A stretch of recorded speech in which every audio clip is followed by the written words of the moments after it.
Hello everyone, I'm back with another video lecture. As I was not feeling well, so थोड़ा late video बन रहा है अपना. Let's begin. All breathing human passion far above. तो जो Grecian earn का world है उसमें हैप्पीनेस है और उसमें जो फीलिंग्स है, जो इमोशंस हैं, बहुत ही हैप्पी हैं. पर यहाँ पर जो ब्रीदिंग ह्यूमन मतलब जो हमारा रियल वर्ल्ड है उस वर्ल्ड के पैशन से कहीं ऊंचे पैशन, कहीं अच्छे पैशंस हैं अर्न में. और यहाँ के जो पैशन हैं that leaves a heart high sorrowful and क्लोएड.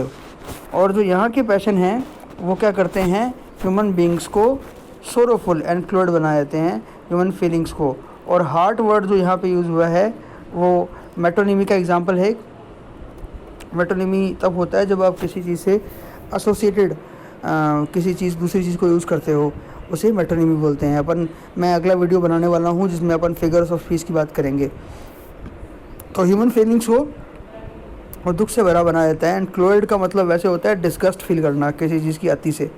यहाँ पे अपन इसको बोल सकते हैं कि ह्यूमन फीलिंग्स जो हैं वो दुख भरी और डिस्गस्टेड हो जाती हैं, है ना. बहुत ज़्यादा घृणित और निंदा तो नहीं बोलेंगे, घृणित वर्ड यूज़ कर सकते हैं. A burning forehead and a parching tongue. और फोरहेड और टंग जो है ये भी अपन पार्ट फॉर होल यूज़ किया गया है, इसलिए ये सिनेक्डकी का एग्जांपल है. SYNECDOCHE सिनेक्डकी का एग्जांपल है ये, जहाँ पर पार्ट फॉर होल यूज़ किया जाता है. तो बर्निंग फोरहेड जो है वो फीवर के लिए यूज़ किया गया है ह्यूमन बींग में. और पार्चिंग टंग जो है एक प्यासी टंग यानी कि प्यासा. तो मतलब ये है कि आदमी को फीवरिश और प्यासा फील करवाता है. अब यहाँ पे ये तो बात हो गई फीवरिश और प्यासा हिंदी अर्थ की, लेकिन अपन इसको रियल में देखें तो फीवरिश का मतलब ये हुआ दुख से भरा हुआ, एंड प्यासा का मतलब हुआ कि उसके इमोशंस जो हैं उनकी जो रिक्वायरमेंट है वो कभी फुलफिल नहीं होती हैं, तो वो हमेशा प्यासा ही रहता है. फोर्थ स्टैंजा की तरफ बढ़े. Who are these coming to the sacrifice. ये कौन हैं जो सेक्रीफाइस बलि देने के लिए आ रहे हैं. To what green altar O mysterious priest. यहाँ पर जो प्रीस्ट है उसको एड्रेस किया जा रहा है, इसलिए ये एनाफोरा का एग्जांपल है. तो टू व्हाट ग्रीन अल्टार, ये कौन सी वेदी को बोलते हैं जहाँ पर बलि दी जाती है. और ग्रीन वर्ड यूज़ किया गया है तो इसका मतलब ये उस रेफरेंस की बात कर रहा है जो अर्न पर बने हुए हैं, बिकॉज वहाँ पर पेड़ पौधे हैं तो इसलिए उसको ग्रीन अल्टार बोल रहा है. तो किस वेदी पर तुम मिस्टीरियस प्रीस्ट. मिस्टीरियस क्यों है, क्योंकि उसके बारे में कुछ पता नहीं है. प्रीस्ट पंडित को बोल सकते हैं, पादरी को बोल सकते हैं जो रिलीजियस कर्मकांड वगैरह करवाता है. Leads thou that hyper.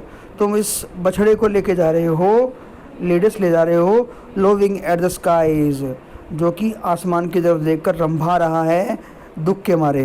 Because somehow वो जानता है कि वो आज उसको बलि के लिए ले जाया जा रहा है. एंड और हर silken flanks with garlands dressed. Flank word जो है उसका मीनिंग जो होता है, जो पुट्ठे बोलते हैं, जो अपने टांगों से ऊपर का और कमर से नीचे का पार्ट, बीच का पार्ट होता है, उसे फ्लैंक्स बोलते हैं. तो उसके जो फ्लैंक्स हैं उनको डेकोरेट किया गया है, जो कि सिल्क माने बहुत ही चिकने और बढ़िया चमकते हुए, उनको गार्लैंड से ड्रेस किया गया है सबको. मतलब बलि के लिए लेके जा रहे हैं उसको और सजा के ले जा रहे हैं. What little town by river और सी शोर. और ये कौन सा टाउन है जो शायद किसी रिवर या किसी समुद्र के किनारे होगा, और माउंटेन बिल्ट या फिर किसी माउंटेन के ऊपर बना होगा, विद पीसफुल सिटाडेल. एक सिटाडेल वैसे किसको बोलते हैं, कैसा किला जो सुरक्षा के लिए बनाया जाता है, और यहाँ पे उसको पीसफुल बोला गया है बिकॉज अब वहाँ पे डिफेंड करने को कुछ ज़्यादा है नहीं, गांव के सब लोग वहाँ से बाहर निकल चुके हैं. Is emptied of its this folk. और ये जो फोक बने, ये जो लोग हैं जो जा रहे हैं बलि के लिए. अब नाउ द सिटाडेल जो है it is emptied of this folk. Folk बने वो लोग जो बलि के लिए जा रहे हैं, तो वो खाली हो चुका है उनसे. दिस पायस मॉर्न, इस पवित्र सुबह को. And little town the streets for evermore will silent be. और वो जो टाउन है द स्ट्रीट्स, वो उसको भी एड्रेस कर रहा है ना, तो इस टाउन को भी क्या किया जा रहा है, एड्रेस किया जा रहा है. तो इसका मतलब ये भी किसका एग्जांपल है, अपोस्ट्रोफे का. ओके. और लास्ट वीडियो में आप थोड़ा ध्यान देना, देखना कि मैंने जो प्रीस्ट को एड्रेस करने को क्या बोला गया था।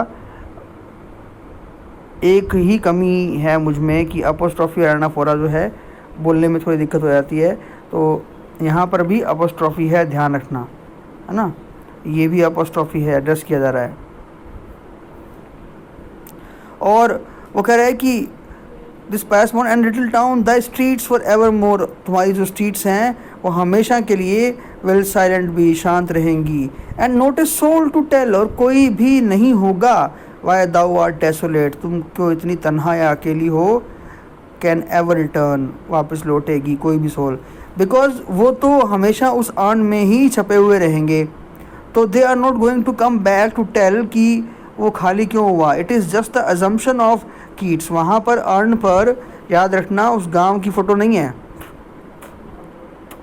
गांव बना हुआ नहीं है, ना ही कोई सिटाडेल बना हुआ है। कीट्स जो है वो सिर्फ और सिर्फ क्या कर रहा है, अज्यूम कर रहा है, इमेजिनेशन में उसके आ रहा है कि भाई ये लोग जब सारे निकल गए हैं गांव से तो वो गांव खाली हो गया होगा। ओके, सो ये फोर्थ स्टैंडर्ड था आपका। बाकी बातें करते हैं अपन जल्दी ही अभी।